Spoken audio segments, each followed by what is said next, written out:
சென்ட்ரல்ல இருக்கக்கூடிய அந்த பவர் அப்படிங்கிறது, அதிகாரம் அப்படிங்கிறது தமிழ்நாட்டை தங்களோட கட்டுப்பாடுகளை எடுக்கிறதுக்காக கிட்டத்தட்ட 20 வருடங்களாக முயற்சி பண்ணிட்டு இருக்காங்க. இந்த பாஜக கூட்டு அப்படிங்கிறது, பாஜக ஆர்எஸ்எஸ் கட்டமைப்புங்கிறது தமிழ்நாட்டை தங்களோட கட்டுப்பாடுகள் எடுக்கிறதுக்காக 20 வருஷமா முயற்சி பண்ணிட்டு இருக்காங்க.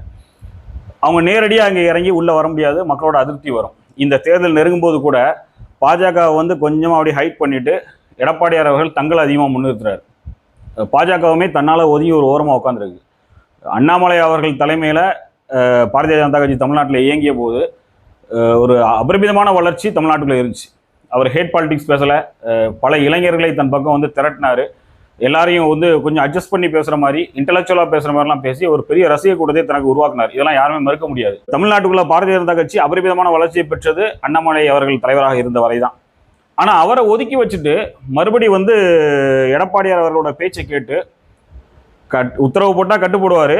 ஆனாலும் அவருக்கு ஒரு செக் வச்ச மாதிரி காமிச்சு எடப்பாடி அவர்களோட பேச்சை கேட்ட மாதிரி கேட்டு ஒரு கட்டமைப்பை இப்போ தமிழ்நாடு சட்டமன்ற தேர்தலுக்குள்ள அவங்க உருவாக்கி உள்ள கொண்டு வந்து மக்கள்கிட்ட திணிக்கிறாங்க. அப்போ இதுக்கு பின்னால் நம்ம பார்க்குற விஷயம் என்னன்னா, அவங்களோட பிளான் வேறையா இருக்குது, டெல்லியோட பிளான் வேறையா இருக்குது அப்படிங்கிறத நம்ம பார்க்க முடியும். ரெண்டு பக்கமே லாபி பண்ண முடியும். ஆனால் அவங்க நிரந்தரமாக தமிழ்நாட்டுக்குள்ள தமிழக மக்களுடைய ஆதரவை பெற்று உள்ளே இறங்குறத ரொம்ப தெளிவாக இருக்கிறாங்க. ஏற்கனவே 2016 2021 வரைக்கும் திணிக்கப்பட்ட பலவந்தங்கள் மக்கள்கிட்ட ஒரு அதிருப்தியை உருவாக்கியிருக்கு.